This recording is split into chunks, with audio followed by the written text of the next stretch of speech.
నా YouTube channel చూస్తున్న మీ అందరికీ స్వాగతం, సుస్వాగతం. ప్రియమైన భక్తులారా, భూత ప్రేత పిశాచ బాధలు, దారిద్ర్య బాధలు, అనారోగ్య సమస్యలు మీ జీవితాన్ని ఇబ్బంది పెడుతూ ఉంటే, ఈరోజు మీరు పఠించబోయే మంత్రం ఆంజనేయ స్వామి యొక్క శక్తివంతమైన మంత్రం. ఈ మంత్రం వినడం వల్ల మీ చుట్టూ ఉన్న నెగెటివ్ శక్తులన్నీ తొలగిపోతాయి. హనుమంతుడు శక్తికి ప్రతీక, రక్షణకు ప్రతీక. భూత ప్రేతాలు కూడా ఆంజనేయ స్వామి యొక్క నామాన్ని వింటే చాలు పారిపోతాయి. అలాంటి శక్తివంతమైన మంత్రాన్ని ఈ వీడియో ద్వారా విందాం, పఠిద్దాం. ఈ మంత్రాన్ని మంగళవారము మరియు శనివారం రోజు నియమ నిష్టలతో పఠిస్తే ఆంజనేయ స్వామి యొక్క దివ్య ఆశీస్సులు మీపై ఉంటాయి. మంగళవారము లేదా శనివారం రోజు ఆంజనేయ స్వామి ఆలయానికి వెళ్ళి ఆలయంలో ఆంజనేయ స్వామికి సింధూర పూజ చేసిన తర్వాత ఆంజనేయ స్వామికి జిలేబీ నైవేద్యాన్ని సమర్పించి ఆలయంలో కూర్చొని శ్రీరామనామాన్ని 3 మార్లు పఠించి ఈ మంత్రాన్ని 108 సార్లు జపించండి. అలా ప్రతి మంగళవారం, శనివారం ఆంజనేయ స్వామి ఆలయంలో కూర్చొని 7 మంగళవారాలు లేదా 7 శనివారాలు పఠిస్తే ఈ మంత్ర ప్రభావంతో భూతప్రేత పిశాచాలు తొలగిపోతాయి, దారిద్ర బాధలు తొలగుతాయి, అనారోగ్య సమస్యలు తొలగిపోయి ఆరోగ్యం మెరుగుపడుతుంది. ఎల్లప్పుడూ ఆంజనేయ స్వామి యొక్క కరుణాకటాక్షాలు మీపై ఉండి ఆంజనేయుడు ఎల్లప్పుడూ మిమ్మల్ని రక్షిస్తూ ఉంటాడు. అంతటి శక్తివంతమైన ఈ మంత్రాన్ని వినండి, పఠించండి. ఆంజనేయ స్వామి యొక్క దివ్య అనుగ్రహానికి పాత్రలు. ఈ వీడియో నచ్చితే లైక్ చేయండి, షేర్ చేయండి. మరిన్ని శక్తివంతమైన మంత్రాల కొరకు నా ఛానల్ని సబ్స్క్రైబ్ చేసుకోండి. శక్తివంతమైన ఆంజనేయ స్వామి యొక్క మంత్రం. ఓం హ్రీం క్షౌం రామదూతాయ సర్వభూత ప్రేత పిశాచ నాశనాయ సర్వదారిద్ర వినాశనాయ సర్వవ్యాధి నివారణాయ ఓం ఆంజనేయాయ మహాబలాయ స్వాహా.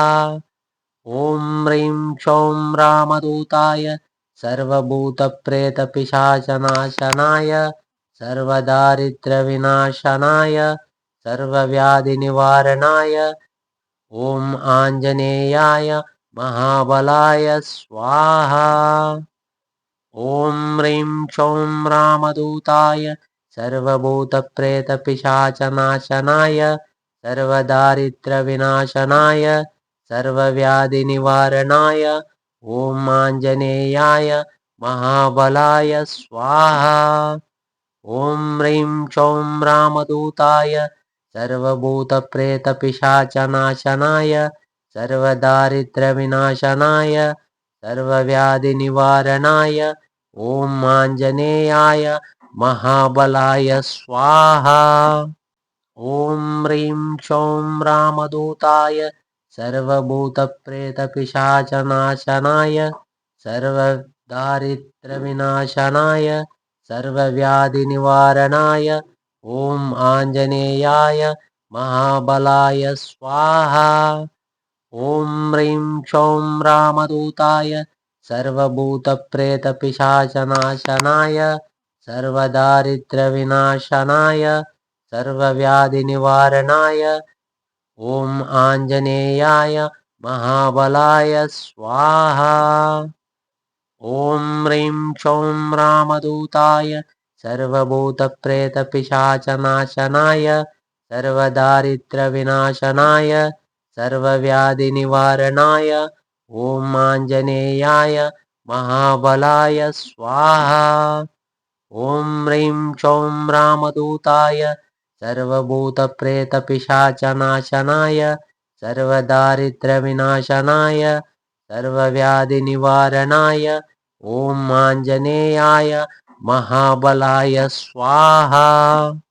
ఓం హ్రీం క్షౌం రామదూతాయ సర్వభూత ప్రేత పిశాచ నాశనాయ సర్వదారిద్ర వినాశనాయ సర్వవ్యాధి నివారణాయ ఓం ఆంజనేయాయ మహాబలాయ స్వాహా. ఓం హ్రీం క్షౌం రామదూతాయ సర్వభూత ప్రేత పిశాచ నాశనాయ सर्वदारिद्र्यविनाशनाय सर्वव्याधिनिवारणाय ॐ आञ्जनेयाय महाबलाय स्वाहा। ॐ ह्रीं क्षौं रामदूताय सर्वभूतप्रेतपिशाचनाशनाय सर्वदारिद्र्यविनाशनाय सर्वव्याधिनिवारणाय ॐ आञ्जनेयाय महाबलाय स्वाहा। ॐ ह्रीं क्षौं रामदूताय सर्वभूतप्रेतपिशाचनाशनाय सर्वदारिद्र्यविनाशनाय सर्वव्याधिनिवारणाय ॐ आञ्जनेयाय महाबलाय स्वाहा। ॐ ह्रीं क्षौं रामदूताय सर्वभूतप्रेतपिशाचनाशनाय सर्वदारिद्र्यविनाशनाय सर्वव्याधिनिवारणाय ॐ आञ्जनेयाय महाबलाय स्वाहा। ॐ ह्रीं क्षौं रामदूताय सर्वभूतप्रेतपिशाचनाशनाय सर्वदारिद्र्यविनाशनाय सर्वव्याधिनिवारणाय ॐ आञ्जनेयाय महाबलाय स्वाहा। ॐ ह्रीं क्षौं रामदूताय सर्वभूतप्रेतपिशाचनाशनाय सर्वदारिद्र्यविनाशनाय सर्वव्याधिनिवारणाय ॐ आञ्जनेयाय महाबलाय स्वाहा। ॐ ह्रीं क्षौं रामदूताय सर्वभूतप्रेतपिशाचनाशनाय सर्वदारिद्र्यविनाशनाय सर्वव्याधिनिवारणाय ॐ आञ्जनेयाय महाबलाय स्वाहा। ॐ ह्रीं क्षौं रामदूताय सर्वभूतप्रेतपिशाचनाशनाय सर्वदारिद्र्यविनाशनाय सर्वव्याधिनिवारणाय ॐ आञ्जनेयाय महाबलाय स्वाहा। ॐ ह्रीं क्षौं रामदूताय सर्वभूतप्रेतपिशाचनाशनाय सर्वदारिद्र्यविनाशनाय सर्वव्याधिनिवारणाय ॐ आञ्जनेयाय महाबलाय स्वाहा।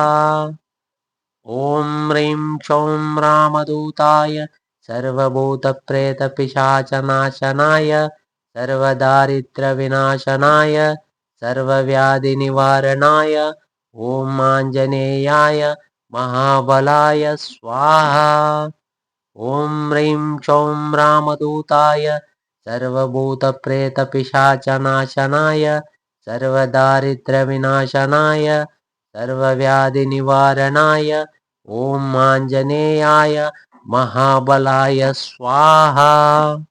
ॐ ह्रीं क्षौं रामदूताय सर्वभूतप्रेतपिशाचनाशनाय सर्वदारिद्र्यविनाशनाय सर्वव्याधिनिवारणाय ॐ आञ्जनेयाय महाबलाय स्वाहा।